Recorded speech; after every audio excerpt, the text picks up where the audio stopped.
Hey guys, Brogshield here. Starting out the next section of the Bible, the second book of Samuel, otherwise called the second book of the Kings. As usual, our trusted, the Holy Bible, King James Version. The second book of Samuel, otherwise called the second book of the Kings, chapter 1. Now it came to pass after the death of Saul, when David was returned from the slaughter of the Amalekites, and David had abode 2 days in Ziklag. It came even to pass on the third day, that behold, a man came out of the camp from Saul, with his clothes rent, and earth upon his head. And so it was, when he came to David, that he fell to the earth, and did obeisance. And David said unto him, From whence comest thou? And he said unto him, Out of the camp of Israel am I escaped. And David said unto him, How went the matter? I pray thee, tell me. And he answered, That the people are fled from the battle, and many of the people are also are fallen and dead, and Saul and Jonathan his son are dead also. And David said unto the young man that told him, How knowest thou that Saul and Jonathan his son be dead?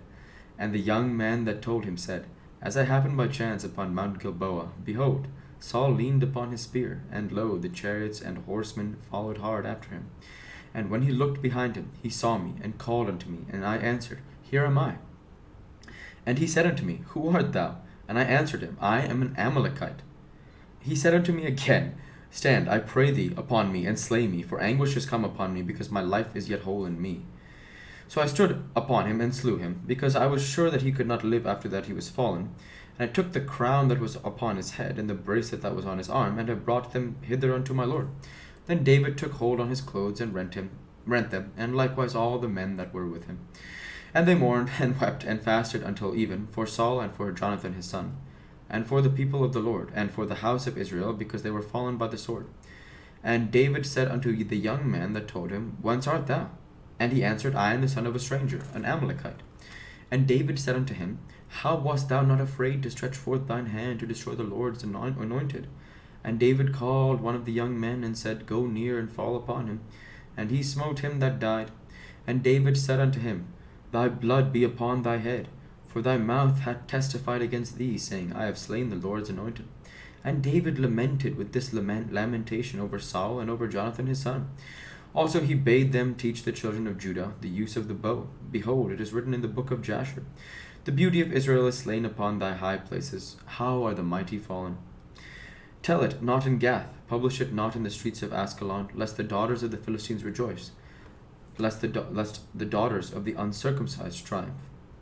Ye mountains of Gilboa, let there be no dew, neither let there be rain upon you, nor fields of offerings, for there the shield of the mighty is vilely cast away, the shield of Saul as though he had not been anointed with oil.